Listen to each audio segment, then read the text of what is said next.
Now, let's look at the flood itself. The first is the preparation that is made for it. God is giving ample opportunity.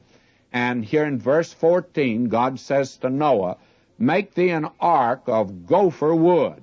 That's an indestructible wood, very much like our redwood here in California. "Room shalt thou make in it," in the ark. And the word for rooms has the idea of nests.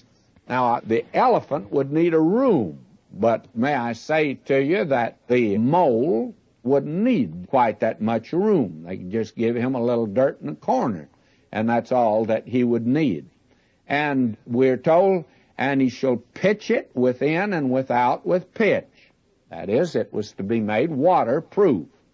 Now, here were the instructions, and this is the fashion which thou shalt make of it. The length of the ark shall be 300 cubits, the breadth of it 50 cubits, the height of it 30 cubits.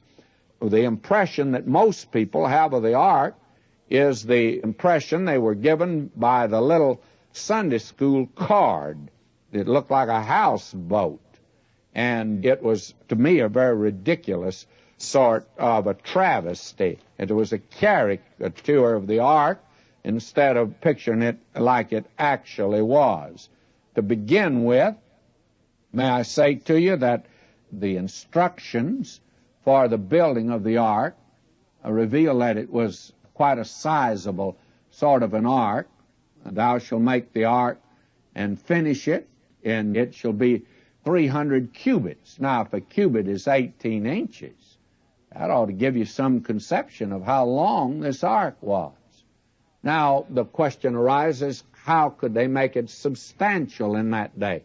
Well, friends, you're not dealing with caveman. You're dealing with a very intelligent man. Noah was an intelligent man.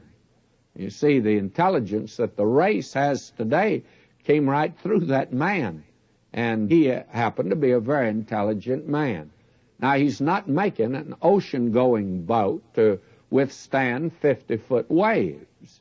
All he's doing is to have just a place for life, animal life, and man to stay over quite a period of time, by the way, but not to go through a storm, actually, just to wait out the flood. That was all. And for that reason, it might lack a great deal, and it did not have to be built as an ocean-going boat, would give it a great deal more room.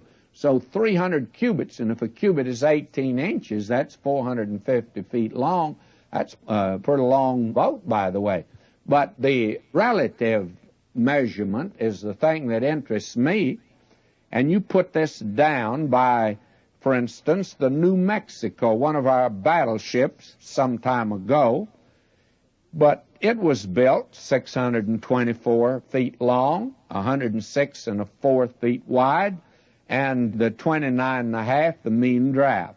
Well, may I say that you put down the comparisons, and it's practically the same, so that you have not a ridiculous-looking boat at all, but one that would compare favorably with the way they build ships today.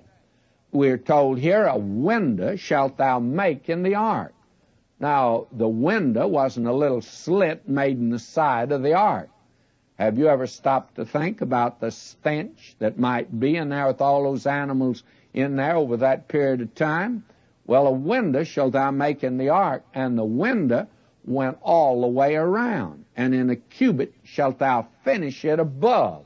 Now, from a cubit from the top of the ark, from the roof, and the roof must have overlapped there quite a bit, and underneath there was a cubit, 18 inches, that went all the way around the ark. Now, that's the way they ventilate a gymnasium today. I noticed it at the State Fair at Dallas. The building in which the animals are have that window that goes all the way around at the top. And may I say, with all the animals they had at the State Fair in Dallas, Texas, it wasn't a bad place to be. People were sitting in there eating their meals and sleeping there. Very comfortable, and the odor was not bad. I've heard that poor Noah had to stick his head out this little window to live. Well, that's ridiculous. We're not looking at that type of a thing. That's man's imagination. It's not what the record says here at all. And friends, quit reading Sunday school cards. The pictures that were given to me when I was a kid, I've had to unlearn practically all of them. And that little ridiculous boat, I wish we could get rid of it. Now we're told, and the door of the ark, now it only had one door though, and that's important. Christ said he was the way. I'm the door to the sheepfold, by the way, and he's the door to the ark. And the door of the ark shalt thou set in the side thereof, with lower, second, and third stories shalt thou make it. Now, it was 3 decks here, you see, and then I take it one on top, or one on the bottom, maybe. That would make 4 decks. And was there a door for each one? I personally have not come to any conclusion here. I'm rather of the opinion there was only one, and not one for each floor. But that, frankly, again, is